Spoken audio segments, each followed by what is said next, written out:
Presentación, tema 3, apartado 4, el Islam. Explicamos ya el judaísmo y hoy concluimos con la explicación del Islam. El Islam nace en la península arábiga. La figura extraordinaria del profeta Mahoma hemos de considerarla como el creador e impulsor de la religión del Islam. Mahoma, en su retiro en la montaña Hira, sintió la misión de anunciar al Dios único y de manifestar que Él es el profeta elegido para comunicar a la humanidad la última revelación.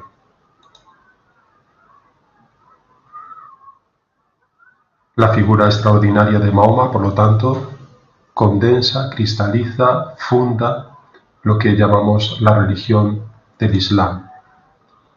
Esa religión tiene como fundamento el monoteísmo, la confesión en el único Dios, Alá.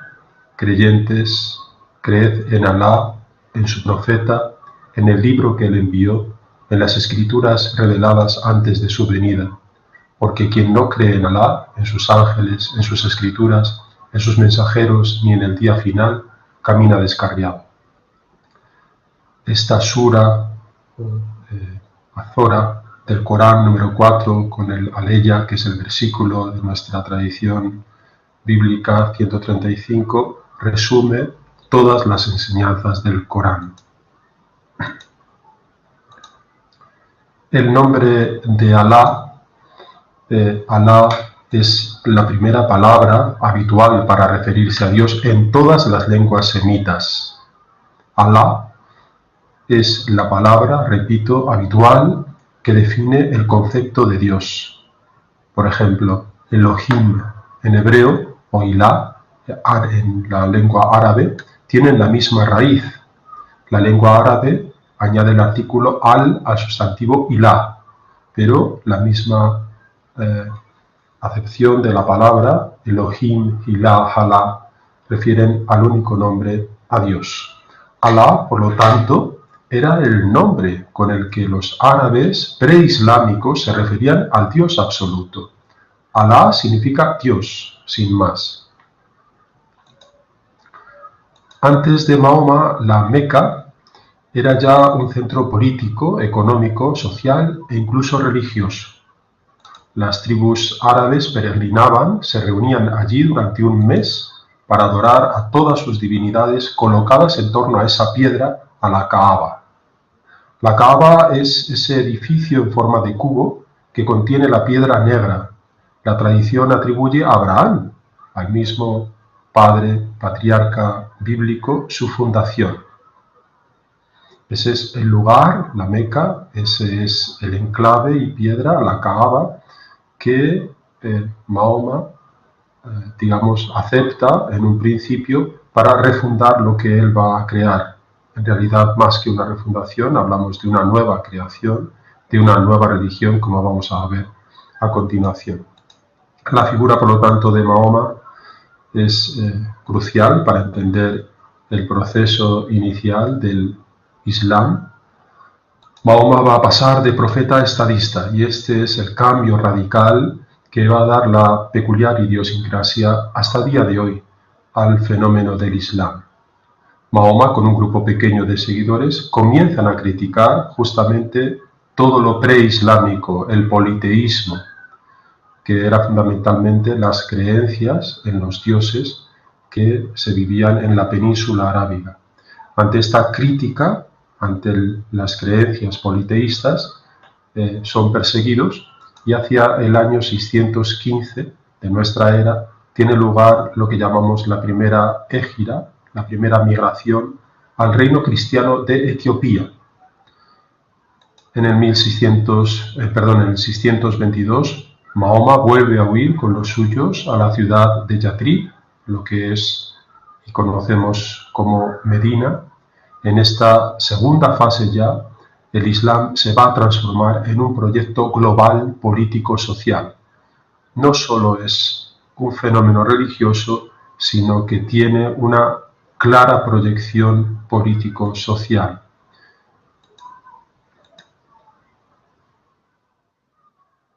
En primer lugar, Mahoma busca la protección de las tribus judías.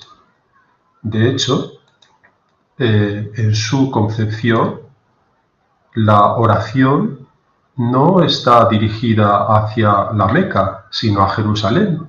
En un inicio, repito, la oración se hace mirando a Jerusalén. Se acepta también el ayuno que vimos en la presentación anterior, el Yom Kippur, el día de la expiación. Los judíos, sin embargo, no le aceptan como profeta, y esto da lugar a un giro radical en la vida de Mahoma, con un cambio sustancial también en la comprensión religiosa que estaba fundando. La oración ya no se va a dirigir a Jerusalén, sino a la Meca, y se va a proponer el mes del Ramadán, un mes de ayuno.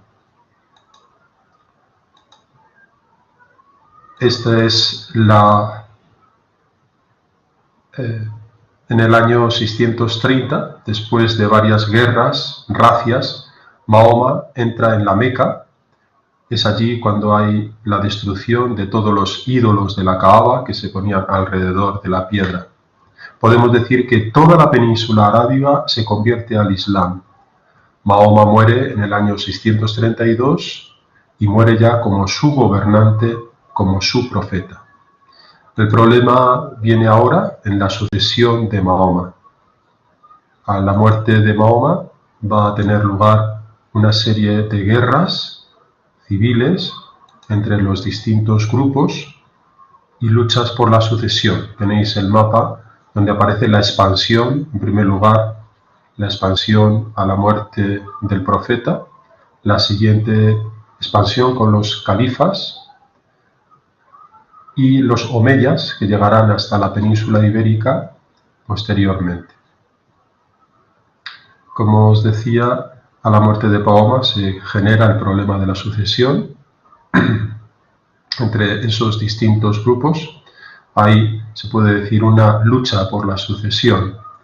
Es el momento de esos primeros califas y la expansión de los omeyas, que, como decía, llegarán hasta la península ibérica.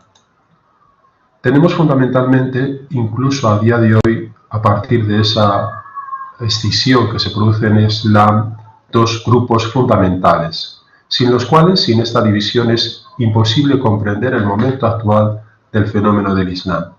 Por un lado está la tradición chiita y por otro lado está la tradición sunita.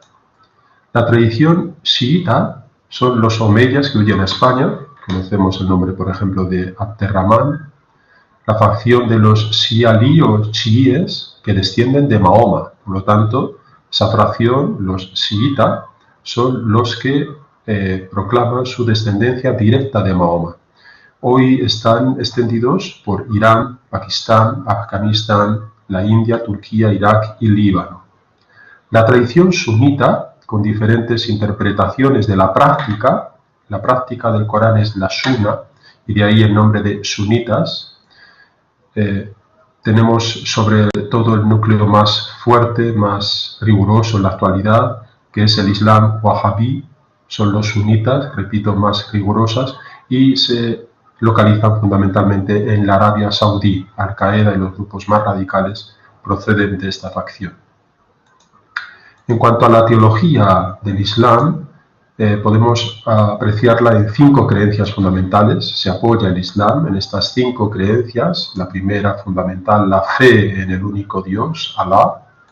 La fe en los profetas, fundamentalmente natural, como es lógico en Mahoma.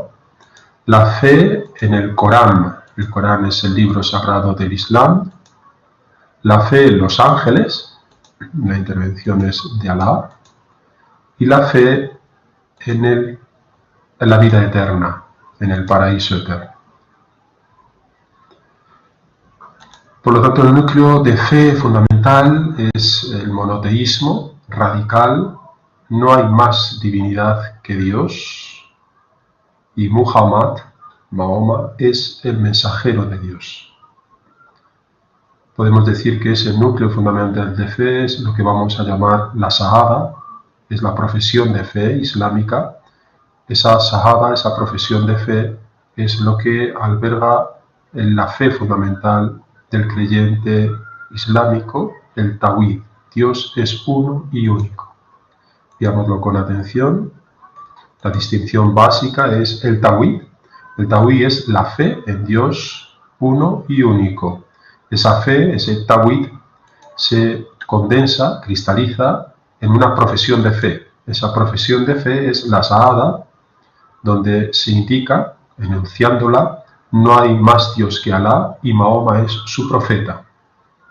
Esta Shahada, esta profesión de fe, cuando es pronunciada ante dos testigos, previa ablución, es decir, una serie de ritos que tienen que ver con la purificación, puede ser considerado aquel que lo pronuncia mediante la presencia de dos testigos como verdadero musulmán. Dios, por lo tanto, se ha revelado a todos los pueblos y en todas las épocas a través de profetas, no solamente de Mahoma. Noé, Abraham, Moisés, el mismo Jesús es considerado como uno de los profetas mayores. Mahoma, sin embargo, es el sello de la profecía, según se nos dice en el Corán 33:40.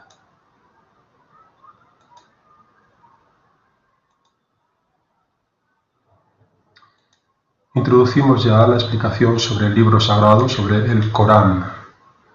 La palabra Corán deriva de una raíz árabe que significa reunir.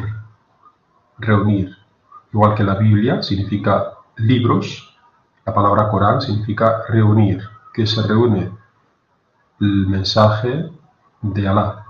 Cuenta con 114 azoras o suras, nuestros capítulos, divididas a su vez en versículos que se llaman aleyas. La peculiaridad del Corán con respecto a la Biblia es que no se puede someter a ningún tipo de interpretación crítica o histórica. Es decir, no se puede hacer exégesis, interpretación sobre el Corán, porque viene directamente de Dios. Por lo tanto, no hay una posible actualización del Corán. La recepción que se hace del Corán es avant la lettre, según el espíritu y la letra del Corán. Incluso en las facciones más radicales ni siquiera se puede hacer una traducción directa del Corán a otras lenguas.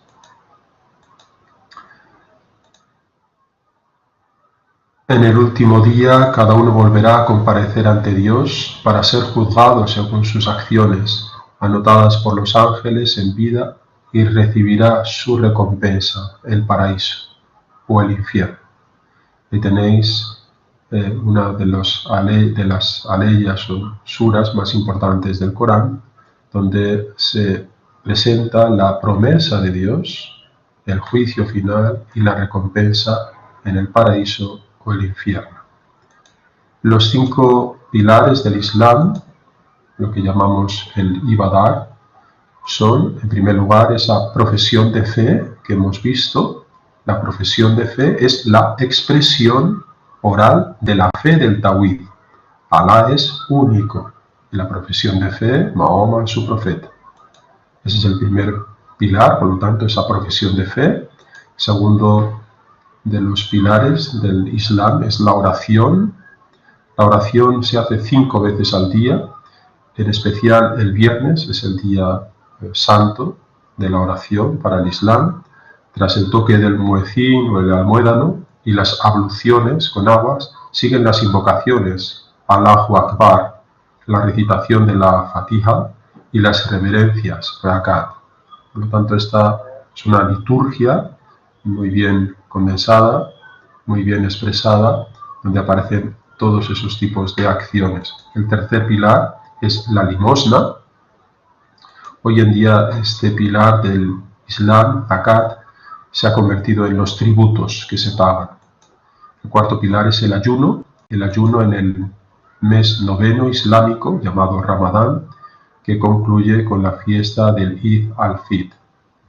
Y por último, la peregrinación a la Meca. Se dan 7 vueltas a la Kaaba, se visita el valle de Arafat y se hacen otros ritos prescritos también en la tradición islámica. Vamos a ir ya concluyendo, sin más, esta presentación sencilla del Islam, haciendo algunas indicaciones. La Shahada ya hemos visto, es lo fundamental. La expresión oral del Tawhid, Alá es el único Dios. La oración, las 5 veces al día. La limosna, hoy ya como tributos. El ayuno, en el mes del Ramadán. Y la peregrinación como obligación, al menos una vez en la vida, a la Meca con las acciones allí previstas. La yihad es un fenómeno que a veces se ha comprendido mal. La yihad es la defensa de la fe, el esfuerzo en el camino de Alá. Pero esa yihad normalmente se entiende como un esfuerzo interior, el esfuerzo por permanecer fieles a la profesión de fe. Cuando esa yihad se hace exterior, se convierte en defensa del Islam, se puede radicalizar. Por lo tanto, los yihadistas son los que defienden la fe en Alá de forma violenta. Pero la yihad, como tal, es una llamada a permanecer, a la constancia, a la permanencia, al esfuerzo en el camino de Alá, en esa conversión que se ha tenido.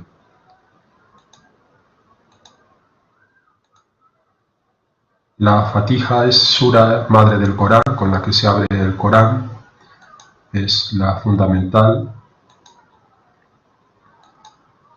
donde se dice: en el nombre de Alá, el misericordioso, el compasivo, alabado sea Alá, Señor del universo, el compasivo, el misericordioso, dueño del día del juicio.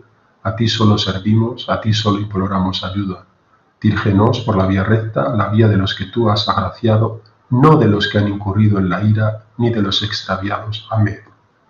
Esta diferenciación entre los creyentes y los paganos es fundamental en Islam, pero de ahí no se puede sacar la conclusión de que el Islam promueva la guerra santa, promueve la defensa interna de la fe, por lo tanto sí una separación radical con el resto de no creyentes, pero no convierte esa separación radical en una persecución, a no ser en los grupos más fanatizados. Hoy en día podemos hablar fundamentalmente de diferentes grupos, en Europa fundamentalmente. Encontramos los tradicionalistas, los reformistas, que quieren reformar el Islam, los fundamentalistas, donde aparecen las más radicales facciones del Islam, y los islamistas, fundamentalmente de signo político. Con esto concluiríamos la presentación del Islam.